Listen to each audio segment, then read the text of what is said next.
AP Sajjala రాజీనామా, వైసీపీలో ఆందోళన. ముఖ్యమంత్రి వైఎస్ జగన్మోహన్ రెడ్డిపై ఎవరు ఎలాంటి విమర్శలు చేసినా వాటిని తిప్పి కొట్టేందుకు సజ్జల రామకృష్ణారెడ్డి ఎప్పుడూ సిద్ధంగా ఉన్నారు.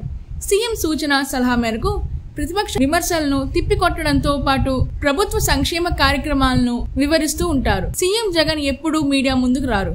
ఆయన బదులు ప్రభుత్వ ముఖ్య సలహాదారే మాట్లాడుతూ ఉంటారు. ముఖ్యమంత్రి ఏం చెప్పాలనుకుంటున్నారో, ఏ విషయంపై స్పష్టత ఇవ్వాలనుకుంటున్నారో ఆ విషయాలను మీడియా ద్వారా నేరుగా సజ్జల రామకృష్ణారెడ్డి వివరించేవారు. ఎన్నికల కమిషన్ నిబంధనలతో ప్రతిపక్ష అవకాశం సజ్జల రామకృష్ణారెడ్డికి లేకుండా ఇప్పుడు ఆయన మాట్లాడాలంటే రాజీనామా చేయాల్సి ఉంది.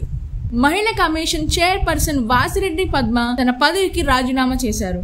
ఎన్నికల్లో వైఎస్ఆర్ కాంగ్రెస్ పార్టీకి అనుకూలంగా ప్రచారం చేసేందుకు వీలుగా తాను రాజీనామా చేస్తున్నట్టు ఇప్పటికే ప్రకటించారు. అదే బాటలో ప్రభుత్వ సలహాదారు సజ్జల రామకృష్ణారెడ్డి కూడా రాజకీయం చేస్తారని అనుకుంటున్నారు. పార్టీలోనే కాదు, ప్రభుత్వ రామకృష్ణారెడ్డి అత్యంత కీలక బాధ్యతలు నిర్వహిస్తున్నారు.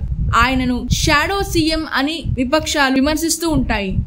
ప్రస్తుతం సీఎం జగన్ బస్సు యాత్రలో ఉంటే వ్యవహారాలని ఆయనే చక్కబెడుతున్నారని చెబుతున్నారు. సీఎం జగన్ పై జరిగిన రాయి దాడి కేసులో రాజకీయ వ్యూహాలు ఆయన చేస్తున్నారు. ఆయన ముఖ్య సలహాదారుగా ఉండబట్టే ప్రభుత్వంలోని కీలక విభాగాల అధికారులు ఆయన ఆదేశాలను పాటిస్తున్నారని చెబుతున్నారు.